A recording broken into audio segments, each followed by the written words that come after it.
on it in order to be judged. That is correct. And the way it explains it is that all those judgmental thoughts, all those fear thoughts, everything comes from what's called your ego mind, which is completely experienced based. It always is in fear. It always feels inadequate. It's always competing.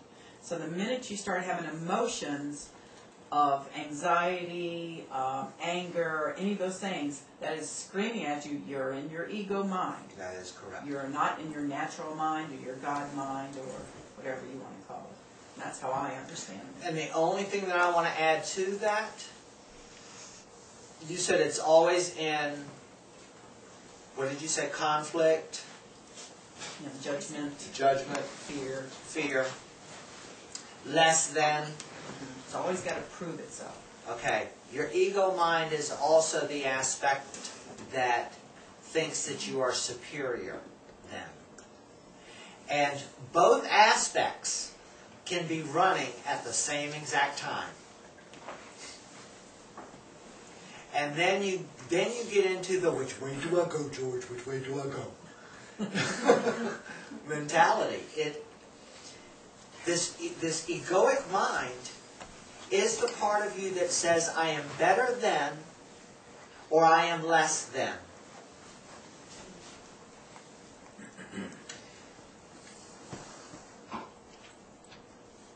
The judgments, the requirements, the conditionalities, the needs, the woulds, the shoulds, the coulds, I oughtas, and plenty more, I could keep naming them,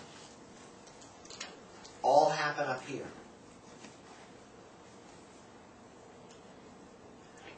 But in that waking up process, you begin to understand, I am whole, I am complete, and if this is in divine order, even if it is not here in my witnessing view right now, then one of two things are occurring. It's not in my witnessing view right now because I am not an energetic match for me to view it. And secondly, you can ask the question, well, who is doing the wanting? What part of me is wanting this? And maybe this is not what you have set up for yourself in this divine plan. It would be like an apple tree wanting to grow a peach. It can't be done. Okay? But it's not that God set this up for you. It's that you set this up for you. And all you are using is God's source energy to have and to create those things into manifestations.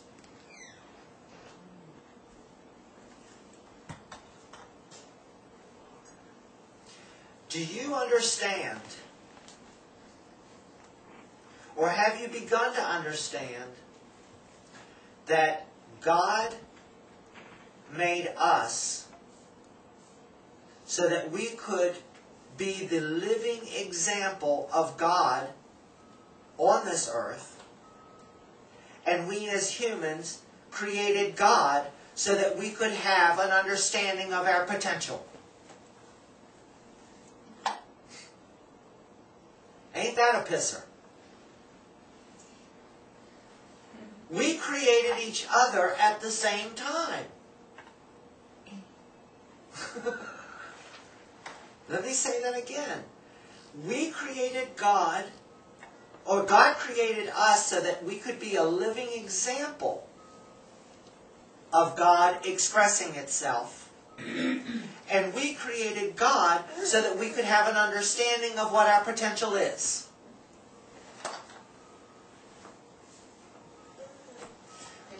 Yes, darling. Can you speak Go back ahead, to Jay. the concept? There were two things you said. One was you're not seeing the vision. It was that I'm not energetically ready to see it. Or were you saying the second was, I'm not in alignment with my divinity, in that you were talking about the apple tree bearing the peach? What was that second piece? Could you? Yes, when we are wanting something, and we're wanting it so bad we can taste it, you know, is it this that is wanting it, or is it this that is wanting it?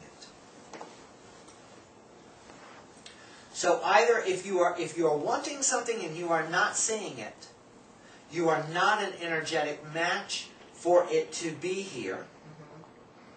Now that can change. You can become the energetic match for it to happen. Please understand that. Because we are human beings. We are becoming. The other one, it may not be congruent in this moment, or the next moment, or next week moment, or a year moment from now.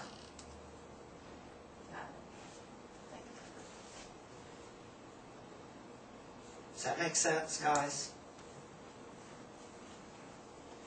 But first distinguishing what part of you is Doing the wanting. To begin to start deciphering who is doing the wanting. You know, the other thing too is that the key in unlocking all of this is the practice of meditation. It's that practice. Speak it, daily sister. practice is when you speak. How do I know? I can't tell you how. You have to sit and be with the stillness and the allness to hear it. And then you can start to distinguish it. Yes. And that meditation practice, you would not think, and you cannot think, until you have witnessed this inside yourself. You would not think that sitting and doing nothing could change your world. Oh yeah, baby, talk about it. In the face of doing everything, absolutely. Yes. Hear this again. The mind does not and cannot rationalize how sitting and doing nothing changes everything. Yeah, there it is. I'm going home now. That's all. No more classes. That's all. We're done. And that is why, when in my coaching I hear, well, what do I need to do? Nothing. Now, when you are asking the question, well, what do I need to do? And I tell you nothing. What part of you is having issues with that? Is it your mind or your soul? Yes. Sit and do nothing. And nothing doesn't mean masturbating with the mind. That's a something. Do you understand what I mean by masturbating with the mind? Playing with it. Manipulating it. Thinking about it. Engaging it. Participating with.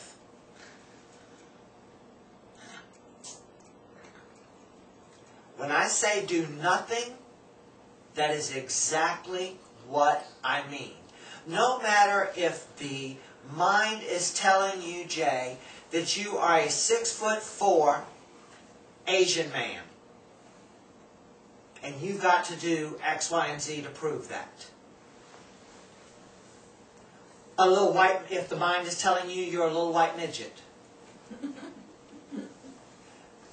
I mean, it's laughable. But if you were to start to pay attention to the mind is going to tell you that sort of ridiculousness. Oh, yeah. And is stopping the mind doing something too? You cannot stop the You mind. can't stop it. Yeah. You cannot stop it. But yes, if you attempt to stop the mind, that is doing something. So what do? Nothing. You sit there and you observe it. You watch it. That's all you are doing.